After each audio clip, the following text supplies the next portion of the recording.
Afternoon, Parshas Vaera. Let us get started. So, chapter 6, verse 9. Vayedaber Moshe Cain al Bnei Yisrael. Moshe spoke all these words that God said. God had said to the Jewish people, I'm going to redeem you, I'm going to lead you out. But they didn't listen to Moses. Because they had Kotzer Ruach is shortness of breath.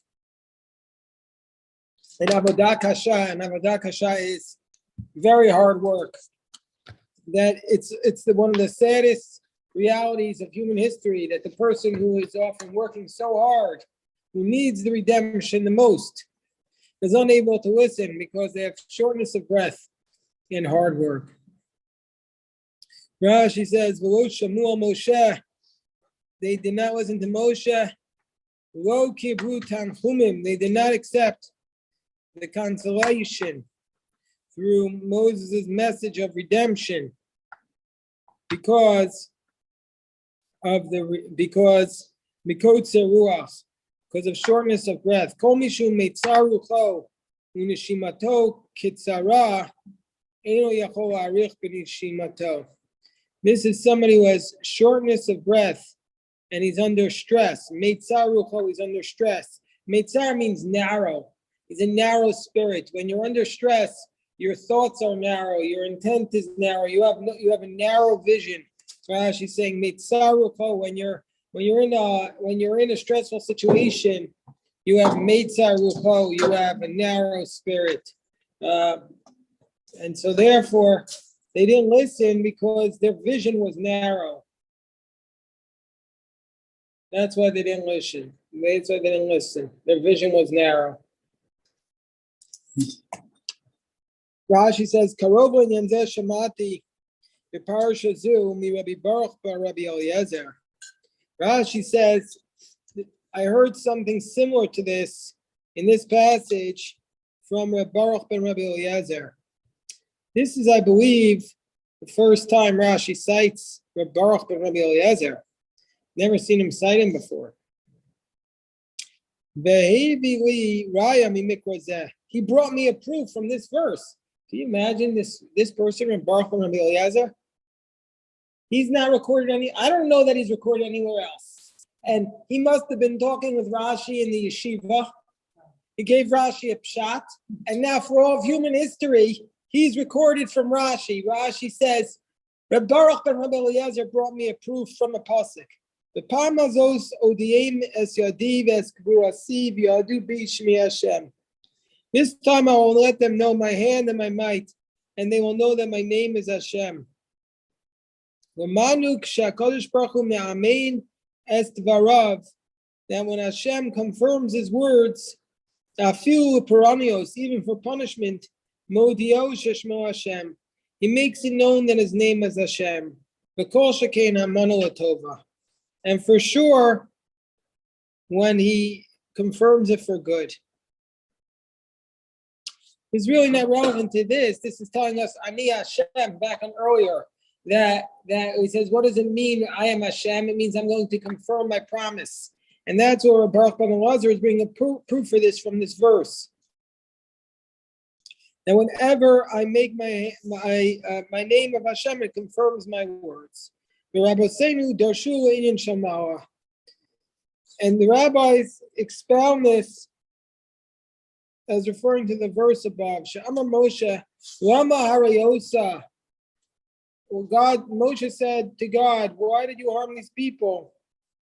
Amar HaKadosh Baruch Hu. God said, Chava al da'avdim lo mishtachvin. Woe to those who are lost and not found. Yeshli lotein al mitat avot. I should bemoan the death of the patriarchs. Harbei pa'amim negleiti aleim bekel shaddai. Many times I made promises to them in the name of God, and they never said to me, what's your name? And now you're asking me what name. So, very powerful. Very powerful. V'gama kimosi v'gomer.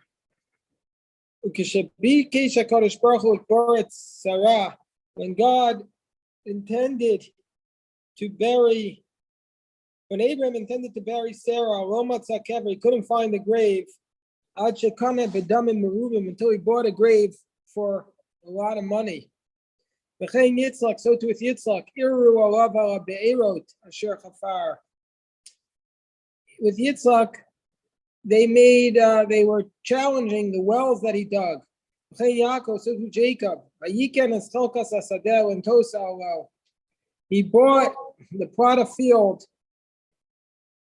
to pitch his tent. Yet these patriarchs, Abraham, Isaac, and Jacob, they never challenged me. You said, why did you harm these people? Rashi says, this midrash ain't a midrash midyashiv achar mikra. This midrash does not jive with the verses. And they comment varim for a few reasons. One, it doesn't say in the name of God they did not ask of me. V'im tomar, and if you want to say, he did not inform the patriarchs that this was his name. In the beginning, when he revealed himself to Abraham amongst the covenants, it says, Ani Hashem, I am God who took you out of Ur Kasdim. And furthermore,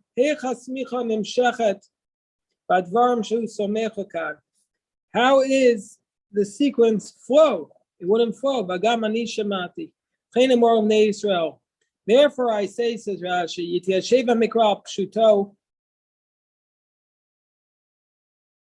so therefore I say, let the text go according to the pshat.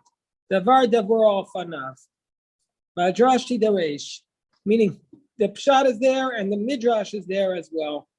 Shenemar lo kod varai ka'eshnu mashemu kafatich yifoseit sela. So Rashi says, as it says in the verse from Jeremiah, like these are my words, God says, like fire, and they like a hammer shatters a rock. My words can be spread out like sparks. Meaning what Rashi is saying is there are many ways to interpret the words of the Torah. And Rashi is trying to do what's called the pshat, but you could also take other approaches which are also beautiful. That's what Rashi says. Okay. So now we're up to verse 10. God spoke to Moses. So come, speak to Pharaoh, king of Egypt, tell him to send forth the children of Israel from his land. Verse 12. And Moshe spoke before God, saying, Hein b'nei Yisrael shamu Eli. He said, the children of Israel will not listen to me. How will Paro listen to me? I am aral sifatayim. I've got closed lips. What does it mean, Rashi says, this phrase, aral sifatayim? A lot of people say colloquially, it means Moshe's a stutterer. Let's see what Rashi says. Atum sifatayim, it means his lips are blocked. V'chein kol lashon arla, ani omer shu atum. The term arla means blocked. Arla oznam, their ear is blocked. Atuma nishmoa, arlai lev. Atumin me'avin. So you see the arla could refer to, by the way, most commonly refers to the foreskin. It's called the orla, which we need to remove, but it also refers to the ear. Arle lev, the heart can be blocked. Atuma me'avin means you can't understand. If you say the ear is orla, it means you're not listening. Shetege matava arel, va'ate mishikut kosakala. It means lack of understanding. Arlat basar, that's the foreskin, is blocked. Shagid atum umukusebo, that the male member is covered up. Va'araltem arlato. Asulo otem v'chisoy isur.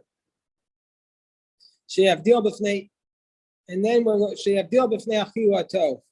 This refers to the tree that you can't eat the fruit of the tree the first 3 years. The first 3 years it's forbidden. Shalosh shanim yelachem arelim. Atum muchaseh umuvdal milachlo. It's blocked, covered, and barred from being eaten. So Rashi says, what is our arel sifasayim? The word arel, Rashi says, appears in 6 different contexts. 1, ears. 2, heart. 3, the drinking, meaning to say you're poisoned by drinking the wrong thing. Number 4 refers to the foreskin. Number 5 refers to the fruit of the tree. And number 6 is also a reference to the fruit of the tree. He gives 6 examples of the word arla, meaning to be covered up. So, but you need to uncover it in order for it to grow strong. So that's like the message here. Moshe's lips are covered up, but it's also a temporary thing. It doesn't mean stuttering. It means he doesn't have the silver tongue. But when I was reading this on Shabbos, I was thinking to myself, if there was ever the understatement of the year, who was a better orator than Moshe? He gave the greatest speech in human history, the book of Devarim. Who was a better orator than Moshe Rabbeinu? So, grew into the job, sure. Even before this, Moshe was a good orator, because Moshe says to them, you know how to say it, he said, Rasha, lama taka esrecha, wicked one, why are you hitting your friend? He said that and that was a very powerful phrase. So he was not necessarily a person of, I don't know, he was being honest. Vayidaber Hashem Moshe ve'Aaron, vayitzavem al bnei Yisrael ve'al Paro melech Mitzrayim, motzi et bnei Yisrael me'eretz Mitzrayim. Oh, wait. Ve'ech yishma ini Paro, Rashi says, how will Pharaoh listen to me? This is one of 10 times in Torah that there's what's called a kal v'chomer. A kal v'chomer is a logical argument that if the lighter one is true, for sure the stronger one is true. Meaning, if the Jewish people who are lighter than Pharaoh, if they won't listen to Moshe, then for sure Pharaoh, who's stronger, for sure he's not going to listen to Moshe. But it's not really a great kal v'chomer, because sometimes the people who are lesser don't listen, but the stronger ones do listen. Like sometimes the lower court rules one way and then the upper court rules another way. So this would not really be like my paradigm of a kal v'chomer. It's an interesting, I cut somebody off here? No, I just was going to say, so, I mean, God knew that Pharaoh wasn't really going to listen, and he was going to, he knew that right from the get-go, that all these plagues and, he had to harden his heart and everything. And right, so he knew he wasn't going to listen. He knew it wasn't going to be easy. Right, so why did he tell that? He did tell that to Moshe. Yeah, so, yeah, it's a very good point. Okay, so Vaida. Moshe seems a lot more skeptical and hesitant than certainly the patriarchs. Well, that's what Rashi says. Right. Rashi said that in the previous Rashi we just did. He said, you're much more skeptical than the patriarchs. They never challenged me in this manner. Yeah. Or even Noah. Well, he doesn't compare him to Noah, but Rashi does compare him to the patriarchs. So he says, okay. Vayidaber Hashem Moshe ve'Aaron, God spoke to Moses and Aaron. Vayitzavem al bnei Yisrael. He commands them to the children of Israel and to Pharaoh, the king of Egypt, saying, take forth the children of Israel from the land of Egypt. Rashi says, Vayidaber Hashem Moshe ve'Aaron. Ufisha Amar Moshe Vani Aral Savasayim, because Moshe said, I have Aral Savasayim, because Moshe said, I have blocked lips. Tzirfa HaKadosh Baruch Hu is Aaron. God joined Aaron to him, Lioslo Lapel Amelitz, to be a mouthpiece and an intermediary with for Moshe. Vayitzavema b'nei Yisrael, and he commanded them to b'nei Yisrael, Tzivam alehem lanigam benachas u'espotam.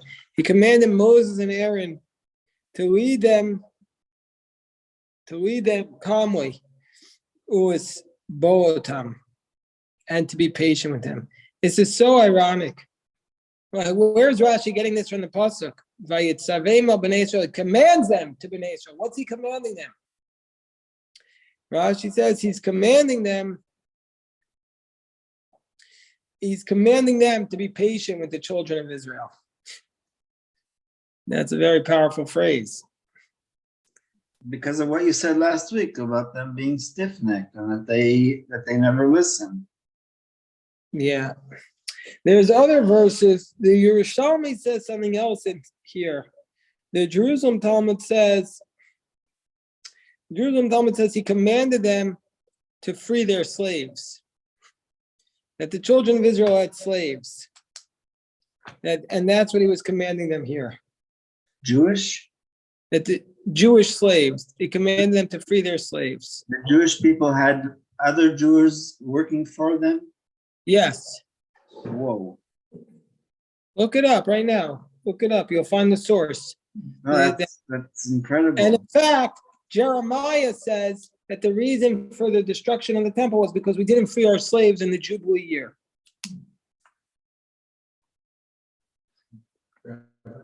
Yes. What's your? Regarding the phrase "aral sifatayim," couldn't that be just an idiomatic expression that means he's not eloquent? I mean, one who's it translates it in the text as whose lips are obstructed, but we wouldn't use that in English. Right. I agree with you completely. It could have mean he just felt like, I'm not a great public speaker. In order to be the leader, you need to be charismatic.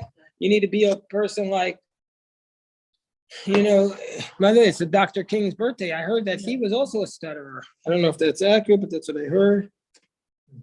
Joe Biden's a stutterer, but it's not saying that that's what Moshe Rabbeinu was. Moshe is saying, it could be like you just said, I'm not a charismatic speaker.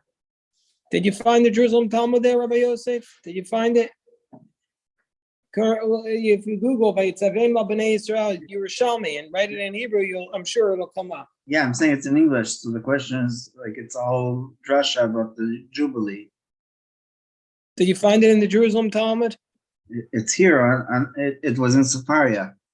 Okay, what does he say? He says the words of the Torah are in their proper place, but reach in another place. Rabbi Yochanan said these are the words of Rabbi Yehuda.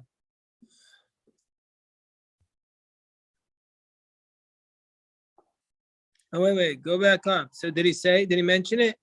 I didn't see it. Oh, there it is, right there. Right there, stop. He says, here. Yeah. Wow. Rabbi Shmuel ben Rabbi Yitzchak said, the Eternal spoke to Moses and Aaron and commanded them to the children of Israel. Commanded them to free them from their slaves. What did he command them? About the chapter on the mission of their slaves. He commanded them to free them from their slaves. Very nice. So you see that the children of Israel, when they were in Egypt, they had their own slaves. This teaches us even the slaves had the slaves. And maybe that's why they were in Egypt, because they had slaves.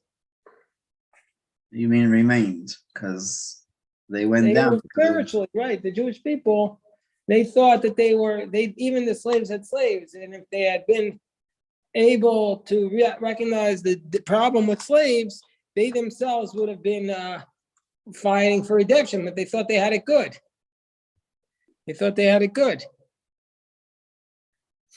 So they didn't need to get out. Okay. So then the verse states, and he commanded them, El Paro Melech Mitzrayim. Tziva Malav Lachoko Kavod B'Divreim. He commanded them concerning Paro to accord him, honor him with their words. Zel Midrasho. Meaning to say he had to honor them. Upshuto, the simple meaning is Tzivim al Davar Yisrael. Val Shichuto el Paro. He commanded them regarding the matter of Israel and also the mission to Pharaoh. Udavar hatzivoy mahu mefurash b'parasha shniya. And the matter that he commanded them is only explained in the next section. Achar seder ayachas. After he gives their lineage. Because the Torah mentions Moshe and Aaron, hifsika inyan. So what Rashi is trying to explain is the next verses now just gives us the lineage. It seems out of order. Like, why are we listing the lineage here? So Rashi says because it mentions Moshe and Aaron, therefore it's giving all of the lineage. Be'ela Rashi Beit Avotam l'amdenu hech noldu Moshe v'Aaron b'miniti achsu. Because the Torah mentions Moshe and Aaron, therefore the Torah says, okay, let's stop and give their lineage and tell us who they're from. But this is very strange because Moshe and Aaron have been mentioned before. So why is Rashi saying that that they need to be mentioned here? That we need to give their lineage here. So some say that it's because this is the first time they're mentioned as leaders. So therefore we need to give their lineage. So that's what the Grizz says.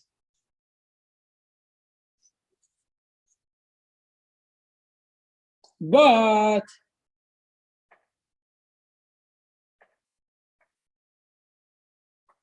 I also heard from my friend who passed away, Rabbi Joshua Hoffman, bless his memory. He said, it's like this. Moshe says, they're not going to listen to me.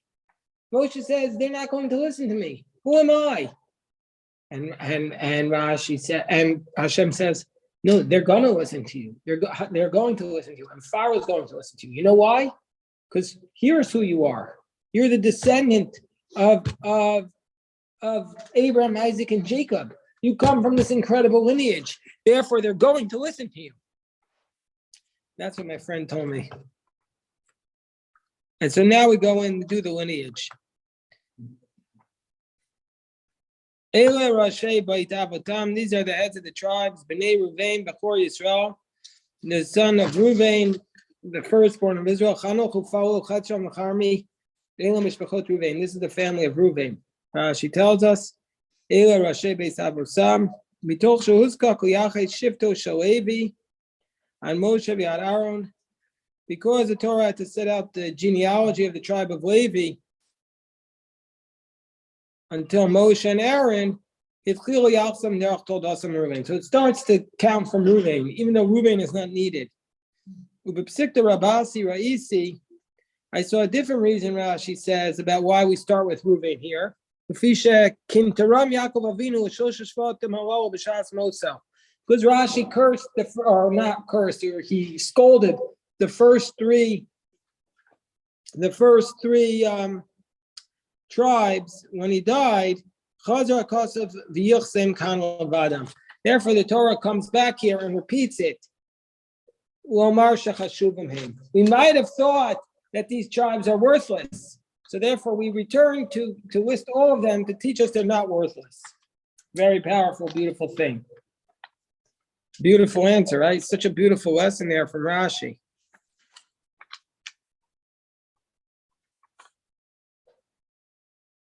No, yeah. Specifically, Reuben and Levi kind of very interesting choice to have just those three specifically. Because Levi subsumes Aaron and Moshe, and Reuben needs to be redeemed for him because he lost his birthright. right? Exactly. So he says, okay, so he lost everything, but he's still very precious in the extent that he's at the head of the genealogical line. That's I think exactly what he's saying is like we might have said, okay, he's worthless. We might have said we don't give any power to him, and he He's scolded. We're done with him. No, there's still love there. There's still a lot of He's love. number one. He's not. In terms of he's the eldest. Yeah. And a lot of civilizations follow that rule that, you have to be very kind to your brothers and stuff. Beautiful answer. Fill your pie. Yeah, I think. Beautiful. Confucius called. Beautiful answer. Beautiful answer. Okay, so then we have time for a couple more. We've seen a lot of these Rashis are so beautiful. So the next Rashi tells us, hold on. It says, so this is the lineage of Reuven. Ubenei Shimon, the children of Shimon were Yemuel, Yamin, Oad, Yachin, Sochar, Shaul ben Akananit. We got our friend here, Shaul ben Akananit again. Eila Mishpachot, Shimon. These are the families from the tribe of Shimon. Ve'eila Shimon b'nei Levi. These are the ones from the tribe of Levi. We told Osam their history. We're on chapter 6, verse 16. Gershon ukahatu Merari, Ushnei Chaye Levi, and the lineage of the tribe of Levi were Sheva Ushloshim. And the years of Levi were 100. Sheva Ushloshim, 137 years. But it doesn't tell us how old Shimon was, and it doesn't tell us how old Reuben was. So how come all of a sudden it tells us how old Levi is? Rashi tells us this. It doesn't tell us how old the others are. So Lama Nimnu, Rashi says, Lama Nimnu Shnosa Shalevi. Why does it tell us how old Levi is? Modia Kama Yemea Shibud. It's only to tell us how long they were enslaved for. Shekozman Shechad Min Ashvatim Kayam Moya Shibud. As long as one of the tribes was alive, the Shibud couldn't start.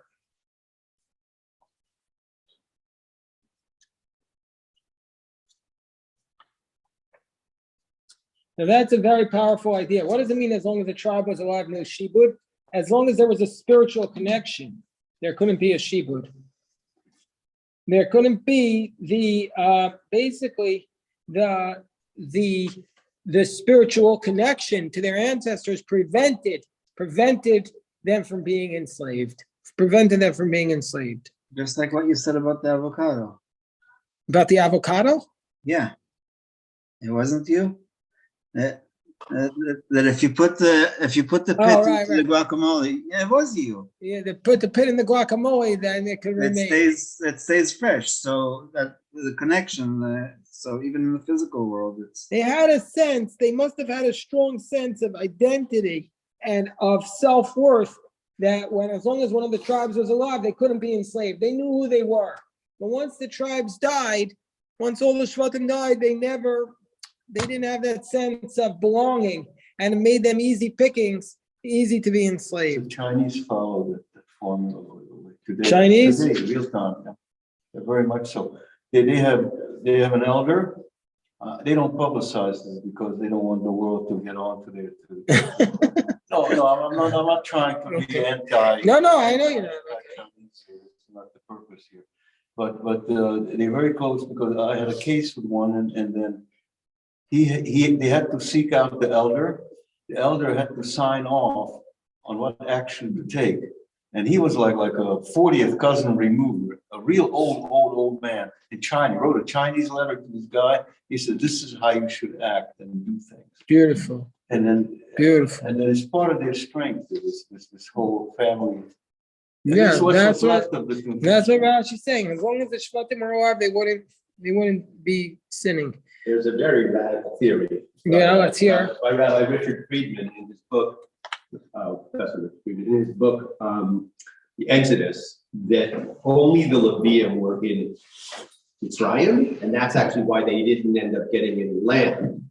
And so this actually would support this. The only one of the Shvatim that you report the age on is Levi.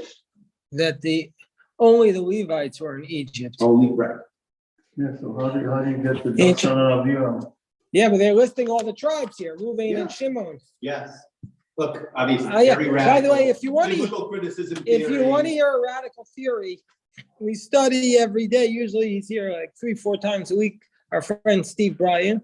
And he sent me today like 4 or 5 page theory about why Paro was killing the firstborns. And he told me I could share it on the WhatsApp group, so I'll share it. And his basic theory was, and he did this research.